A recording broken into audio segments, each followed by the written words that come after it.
ഹാർട്ടിൻ്റെ ബ്ലോക്ക് നോക്കുന്ന ടെസ്റ്റായ ആൻജിയോഗ്രാം ചെയ്യേണ്ട ഒരാവശ്യം നിങ്ങൾക്ക് ആർക്കെങ്കിലും ഉണ്ടെങ്കിൽ ആൻജിയോഗ്രാമിനായിട്ട് നിങ്ങളുടെ ശരീരം ഫിറ്റ് ആണോ അല്ലയോ എന്നുള്ളത് നോക്കേണ്ടത് നിർബന്ധമാണ്.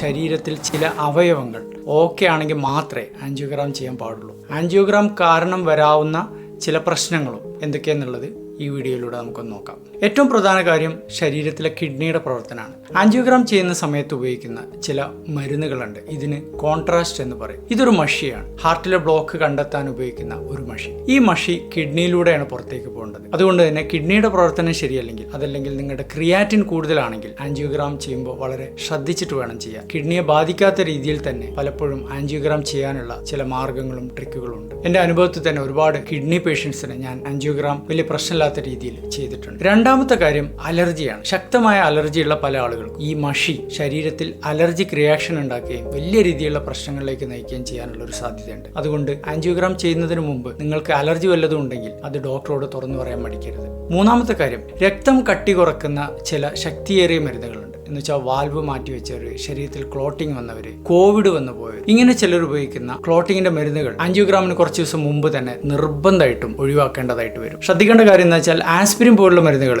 ആൻജിയോഗ്രാം ചെയ്യുന്നതിന് ഒരു തടസ്സമേ അല്ല. നാലാമത്തെ കാര്യം, ശരീരത്തിലെ ഇൻഫെക്ഷനുകളാണ്. പ്രത്യേകിച്ച് HIV, അതുപോലെ ലിവറിനെ ബാധിക്കുന്ന ഹെപ്പറ്റൈറ്റിസ് വൈറസുകൾ, ഇങ്ങനെ വല്ലതും ഉണ്ടെങ്കിൽ ആൻജിയോഗ്രാം ചെയ്യുന്ന സമയത്ത് വളരെ സൂക്ഷിച്ച് മാത്രമേ ഡോക്ടർമാർ ചെയ്യാറുള്ളൂ. ബ്ലഡിലൂടെ പകരുന്നതായതുകൊണ്ട് മറ്റു രോഗികൾക്ക് ഇത് പകരാനുള്ളൊരു സാധ്യത നമ്മൾ തടഞ്ഞേ മതിയാവുള്ളൂ.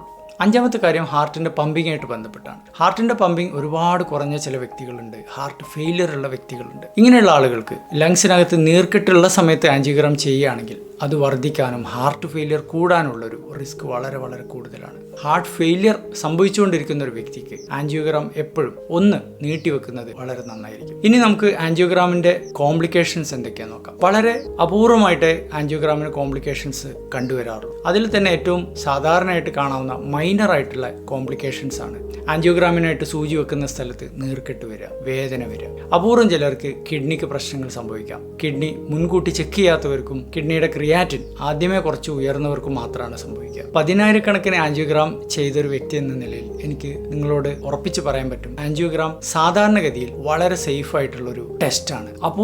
അപൂർവമായിട്ട് മാത്രമേ കോംപ്ലിക്കേഷൻസ് സംഭവിക്കാറുള്ളൂ. ആ കോംപ്ലിക്കേഷൻ പോലും ഒരു പരിധിവരെ നമുക്ക് തീർച്ചയായിട്ടും തടയാൻ വേണ്ടിയിട്ട് സാധിക്കും. അതുകൊണ്ട് നിങ്ങളുടെ ഡോക്ടർ ആൻജിയോഗ്രാം നിങ്ങളോട് സജസ്റ്റ് ചെയ്തിട്ടുണ്ടെങ്കിൽ അത് ചെയ്യാൻ ഒരിക്കലും നിങ്ങൾ മടിക്കാൻ പാടില്ല. കാരണം ഒരുപാട് ഹാർട്ട് അറ്റാക്കുകൾ തടയാൻ വേണ്ടിയിട്ട് ആൻജിയോഗ്രാം ടെസ്റ്റ് വഴി നമുക്ക് തീർച്ചയായിട്ടും സാധിക്കും.